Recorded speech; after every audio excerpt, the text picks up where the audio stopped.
All right, good morning or afternoon or evening, whenever you're watching this, and welcome to week 5 of Creative Writing course. This week, as you can see on the screen, we're going to be covering mystery writing, and of course, this is planned out around Halloween.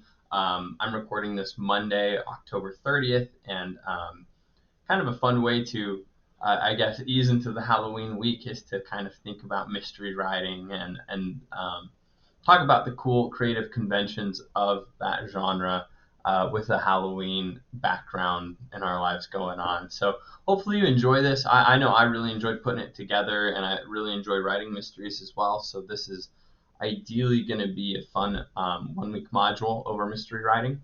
But of course, like the things I want to share right up front. Actually, I'm going to give this. I'm going to skip back and forth on my slides. This is 1 week on mystery writing. We are literally going to hit the most basic of basics for this course.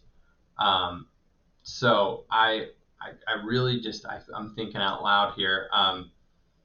Mystery writing. There's certain, I guess, classes that are just on writing mysteries. There are creative writing classes that are 100% mystery writing, because in order to write a really good mystery, you have a lot of behind the scenes work to do. So we're really just covering basics, and I'm kind of teaching you what the genre is, and then I'm going to have you do your writing, of course. But I'm not exactly expecting perfection. And you'll see why. Once we get into the conventions, you'll see why. But let's get into it. So when it gets into creative writing, genre is one of the hallmarks. There are people who take creative writing courses just so that they can learn how to write mysteries. There are people that take independent mystery writing courses. There are many people that will enroll, as non-traditional students in classes that are mystery writing focused. If you're into reading mysteries, you know why. Um, there's something about the genre of writing or reading a mystery that's just really captivating as a reader. When you're really into a mystery, you're thinking about it the rest of your day. You can't even help yourself. You're just like, who is it? Um, or what happened? Or the who done it mysteries are the classic. And there's a reason that some of the most published and best-selling series are mystery. You go back through the 1900s, and you've got your Nancy Drews and your Hardy Boys, and you moving forward in time, you get your Agatha Christie novels, and you start getting plays and movies, and or even going back even farther, yeah, you got Sherlock Holmes. And so this is a genre that's really, really full. There's a lot there. And because it's so full, there's some hardships. And that's what I want to start with talking about right now. I really think there's 3 things you need to be careful about when you are writing your mystery. The first is you need some originality, which is hard. The reason it's hard is because the mystery genre has been washed, many, many times, and rewashed and rinsed and wrung dry and then rewashed. And so cliches are everywhere. I mean, and when I say cliche, hopefully you guys know what I mean. Sorry, my hair is just not working for me in this video right now. Hopefully I can fix it. There. It keeps having a little branch come down, and I don't really like that. But so cliches. What is a cliche? You probably know what a cliche is already, but it's a convention in writing that's reused too much, right? So this would be like a character that just already exists in so many other stories, and you put them into your story, and there's nothing original. That's the same character exists everywhere. Or perhaps it's uh, I guess a misdirection tactic, which we're going to get to in a moment. A lot of times misdirection tactics become predictable when they're cliche. So in order to write a really good mystery, you have to think outside of the box. You have to get original. That's very difficult. Another good thing, or another hard thing, is misdirection. You know, that I was alluding to it earlier, but misdirection is one of the most important concepts of good mystery. Misdirection is an intentional detail that's put into the story. Um, and and that detail is drawing the attention of the reader more so than what should be drawing the attention. So I said mystery requires misdirection. Good misdirection means that details are intentionally placed in the story but barely noticed by the reader. So a good mystery, the reader can solve as they read, but misdirection is keeping them from knowing how to solve it. The details are there, though.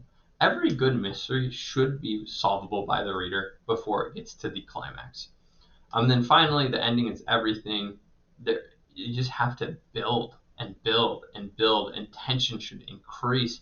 Um, the idea is that a good mystery is creating pressure. It's creating a feeling of uneasiness within the reader, and that is not like a Saw movie uneasiness where you're just grossed out. That's not it. More of just like a impossibility of the situation being solved kind of pressure. And that pressure is really, really what hooks your readers. So here's the things why this is so hard to do well. Everything's been done before. It's cliche, so you need to be original. You have to know where your story is going so that you can misdirect the reader throughout it, and then you have to know your end from your beginning. So this is kind of backwards, which leads us to our conventions. You have to start with the end, and when I say end, I mean the word reveal, in mind. You've heard this before. To write a good mystery, you have to start with the end in mind.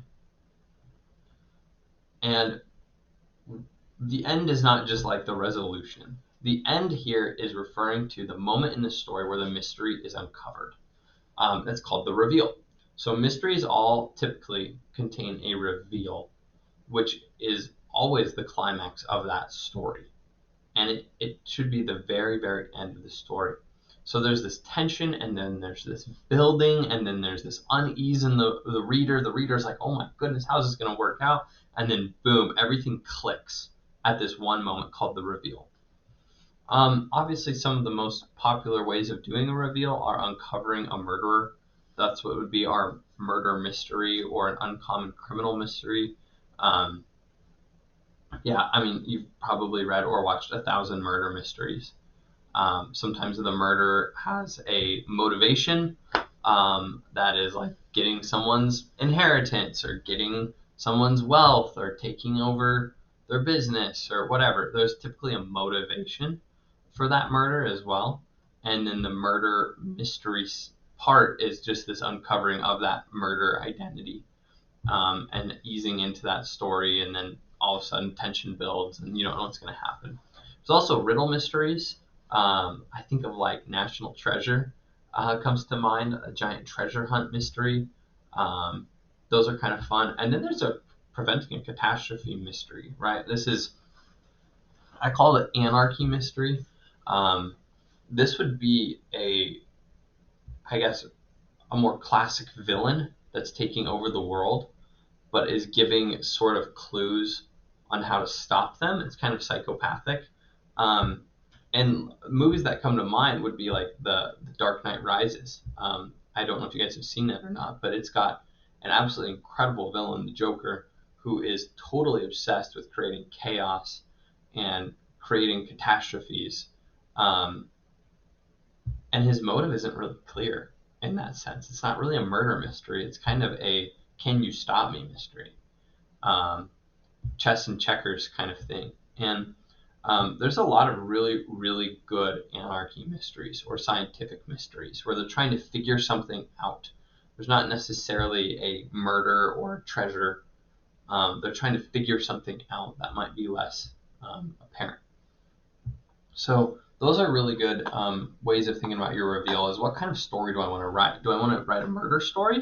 Do I want to write a riddle story, a treasure hunt? Do I want to have a catastrophe that's coming and I work backwards from there? But you have to start with the end in mind. Next, you start with the end in mind, and then you have to know how to misdirect people. This is not a suggestion. This is 100% a necessity. And here, I think this is really important for me to just read. Misdirection is typically a symbiotic experience for the protagonist of the story and the reader, which means as the protagonist develops hunches about the reveal, the reader does the same.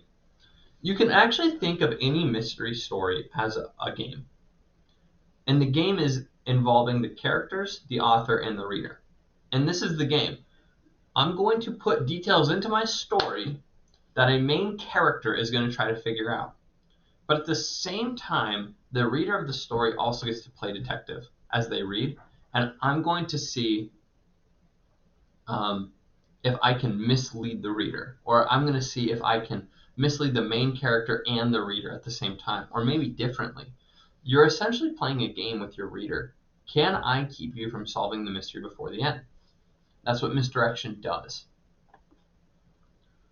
And it makes it fun because there's this moment in the reading where perhaps the reader thinks they've got it figured out and the protagonist doesn't. And then the protagonist is going into this terrible situation and the reader's like, no. It's Bertha. It's not John, it's Bertha. Don't go in there with her. And there's kind of that tension based on misdirection. So one hallmark example, that would be the Weston game, which literally calls itself a game, and it literally tells the reader, play along. It was, of course, a murder mystery, and there's clues, kind of like an escape room puzzle, and super fun. It just tells the reader, I'm a game, read me, and as you read, see if you can figure it out faster than the characters. So kind of cool, but that's how you can think about it, is a game. Convention 3. Oh, actually, excuse me. Let me tell you how to write misdirects. Wow, I'm glad I have a slideshow. Misdirection includes a few strategies, and of course, I want to tell you what they are, but there's more than this. There's always the classic good guy, bad guy thing in mysteries. There's the writer is positioning innocent characters as bad and guilty characters as good. And so you have like this amazing, angelic, pure, incredible figure who's posing to the world as innocent, but really they're the bad person. Or maybe you have this person who's so rough around the edges and everyone just assumes they're the murderer, but really they're good. I think, Severus Snape in Harry Potter is a really good example of this misdirection. I don't know if you've all read Harry Potter, but very few readers the first time reading think that Severus Snape is actually good. You think he's bad, and there's a lot indicating that he's bad, but then you get these moments where it goes back in time and you realize he was helping all the time. So that's a good misdirection. False leads, this is classic. I mean, if you have a mystery and there's a clue that's given, but the clue is not actually a good clue, that's called a false lead. So the true solution should always be mentioned in the storyline, right? Good mystery always makes these mysteries solvable to the reader. But the false leads take the reader's attention away from that true solution. So false leads and character contrast often work together as well. Finally, fatal flaws. This is very Shakespearean. Giving the protagonist a very obvious, clear flaw that prevents them from seeing the mystery, or seeing the solution, or seeing a false lead as false. Those are great ways of making your story have tension. I think stories where characters perhaps are being manipulated by other characters, say one character falls in love with another, and the character they fall in love with is actually the antagonist who's causing all this hardship. A fatal flaw in that case is that the one character can't see the other character as evil. So it's not always good, bad though. There's a lot of cool things that can happen with this fatal flaw idea. It could be pride, it could be a memory, it could be an unwillingness to accept something. It could be family connections, and the drama is created due to a family connection. Those are all fatal flaws that can keep your protagonist from seeing the truth. All right, moving on. Number 3. Things got to start with an out of the ordinary is how I want to call this. Especially for short stories. this probably isn't quite as true in your novels, but if you're going to write a short story that's a mystery, you kind of have to create a sense of ordinary and then very, very clearly break it. The out of the ordinary feel of the mystery is what kind of leads to the tension in the story. So this relates to your tone. So your setting can be anything. I don't care what your setting is. But one strategy for starting might be to say, Glendive was a peaceful place. This is what we did. Kids played in the parks all until ... Now we have something out of the ordinary. Here's a great example from a short story called A Jury of Her Peers. When Martha Hale opened the storm door and got a cut of the north wind, she ran back for her big woolen scarf. As she hurriedly wound that round her head, her eye made a scandalized sweep of her kitchen. It was no ordinary thing that called her away. It was probably farther from ordinary than anything that had ever happened in Dixon County. So this is the very first 3 sentences, and it's a character looking at her kitchen, and her kitchen must be a mess, and she wishes she could clean it, but she has to go. She has to leave because something just happened. And that's how you get that great sense of tension in your mystery writing. Next, point of view. Oh man, I'm sure you guys naturally think about this at this point in the class. You have to choose how you're going to write your point of view as one of the first decisions you make when you write a story. And you could, but you don't really want to do a third person omniscient. You're looking for first person narration from the perspective of a detective or investigator or whoever gets sucked into the mystery. Could be first person. Or do you want to go with a third person limited-ish? And when I say limited-ish, you're typically wanting your narrator to maybe know the thoughts and emotions of certain characters, but not all characters, and they never should know motives. Because if you give away a motive, you give away too much. So you have a narrator that's slightly omniscient for some characters, not omniscient for all characters, and then doesn't really get to the heart of anybody. So if your story is in that perfectly omniscient sense, it's going to defeat the purpose of the story unless you can somehow make the story interesting and give the mystery away. But yeah, I just say stick to first person or third person limited is the best way to do your point of view. Finally, pacing. Oh my goodness, pacing is everything. So definition time, here's what pacing is. Pacing is the length of in story time, right? This is from the character's perspective, the amount of time that occurs over a certain number of pages, which is reader's time. Okay? So you have on one hand the amount of time that the characters experience versus the amount of time that the reader experiences reading. And that's what's called pacing. And I always think of it as mathematical. And all creative writing requires good pacing. But a fast-paced story would be, hey, you read 500 or so words, and the story moved forward several days in that span. That's fast pacing. I'm not a fan of fast pacing, just so you guys know. Slow pacing, which I am a fan of, might be a story that has pages devoted to a certain instance or a moment or just a few minutes, or maybe even just giving details so no time's passed at all. It's giving a whole chapter or a lengthier amount of pages and words to a shorter period of time taking place in the story. The reason I like slow-paced writing is because details. You don't put details in a fast-paced writing. It just doesn't work. So slow down the pace. Things should be happening really, really very, very intentionally in the story, and there should be details.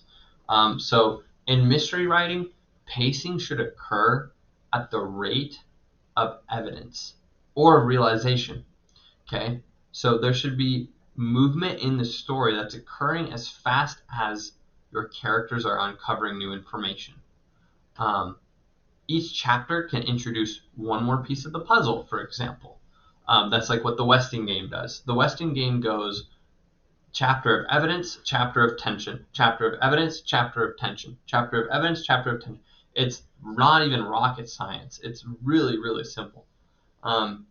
If you're writing a short story and you don't have chapters, a lot of times you just do the enter key a few extra times. So you have like 3 lines, or you have 3 asterisks that are centered on the page, and it creates a break. And that indicates we're moving on to the next part of the story. And please feel free to use those. Those are a really good strategy. So those are the conventions. I don't even have a final page. We have lots to figure out here. You have to figure out the end. Then you figure out how you keep people from figuring out the end. Then you figure out how you want to start your story to get everything moved into action. You keep your point of view limited, and then you pace things accordingly. It's a very elaborate process. Yeah, but that's the information for this week. Your trial write this week is to write your own mystery. It can be about anything you want, and of course, you're probably not going to finish it. So maybe you don't have your reveal perfectly figured out, but do something to send me out of the ordinary with your characters. I think for your trial write, this is the one to focus on. How do you start the story to create that sense of tension because things are out of the ordinary? If you can do that, I think you'll have a really good starting point for your trial write. Okay, those are 5 things about mystery that I really like for you guys to know and focus on in your trial write this week. And please let me know if you need any help. All right, cheers.